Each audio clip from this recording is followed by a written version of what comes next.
truck. So if you like label makers and if you are a very organized person, which I like to pretend that I am, but I'm not always, everything is labeled, everything's compartmentalized, because a lot of times during practice we only have 50 minutes to work on a car, and guys may have to come in here and grab parts and pieces, and so it's a lot easier to just run in here and slide a drawer open and grab whatever nut, bolt, screw, wrench, whatever you need on the fly. So I always laugh at this. This is a pretty organized hardware store here for car parts. And then up top up here, I'll let you peer up here because the guys are running in and out here and working, but this is what we used to call the lounge. It is now where the driver's seat is, a locker up here. As far as superwomen, and then our engineers and our crew chief work out of here. So they used to have couches and a TV and everybody just kind of chill out in there. It is now way more of a workspace up there, command center, if you will.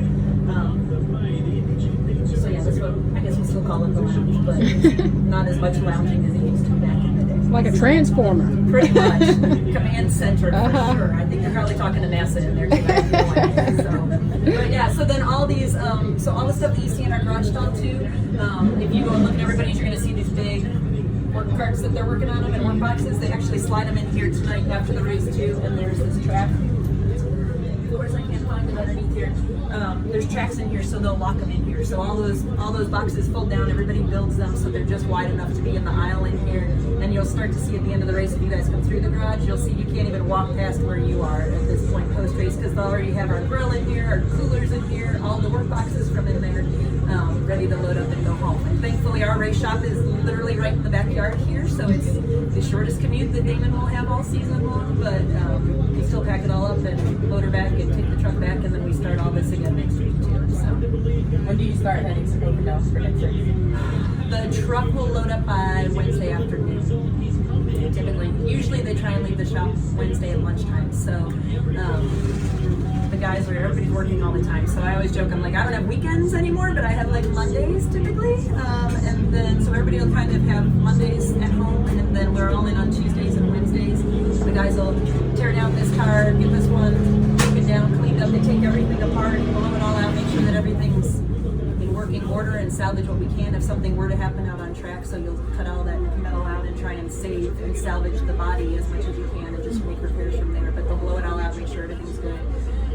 But we'll have already had our Pocono car ready to go in the shop, and they'll just kind of start doing final nut and bolting in the shop for where our crew chief and engineers want to start out when we unload next weekend. So, but Damon will hit the road on Wednesday. Yeah, because then we go on track. They'll park on Thursday night, and we'll go on track on Friday night. Typically every weekend is how that works. So Thursdays are travel days for us. So, and then it keeps coming. Busy. I'm sure I left out something. No, that turnaround time is very quick. Yeah, it's very quick. So that's why, like, when people say that we have an off season, I always chuckle because fans will always ask me, well, what are you going to do with your off season? Are you going to learn a new language? Are you going to do something? I'm like, we don't have an off season. Like, you go straight into Thanksgiving, and then you're already getting everything turned around and ready for the next season. And so then by January, we're in production days, and cars have already been in the shop at that point, rolling and figuring out paint schemes and whatnot, fire suit ordering. So there's not a time that we really shut down at all. It's wow. So it's always moving and going. So. That's life. Yeah. So that's kind of what we know. I mean, I think the toughest thing is kind of when we have a weekend off because you lose your rhythm of your day schedules, if that makes any sense. So, right. Yeah. That's awesome.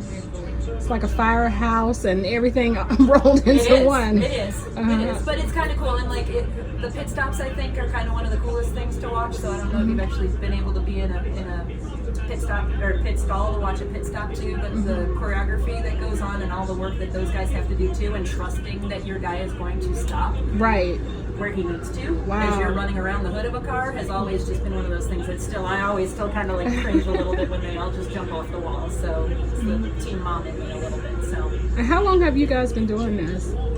I've been in the sport since 2003. Wow. I worked for Daytona down at the track down there, and then I got on the road in 2007, and I've been traveling. So this is my 13th year on the road. As my a house mom. is a good place. My house is a good place to store my clothes and do laundry. So that's about all send my kids to your house. I'm not a mom. I'm a dog mom. That's about it. And I already feel guilty about that. So, but yeah, I'm only home about 3.5 days a week. Wow. That's a big adjustment. It's a lifestyle. Right. It's definitely a lifestyle. But I've gotten to do a lot of cool things. Yeah. I've seen a lot of stuff. So, yeah. But it's Awesome. grueling. It is Yeah, grueling for it's so sure. cool.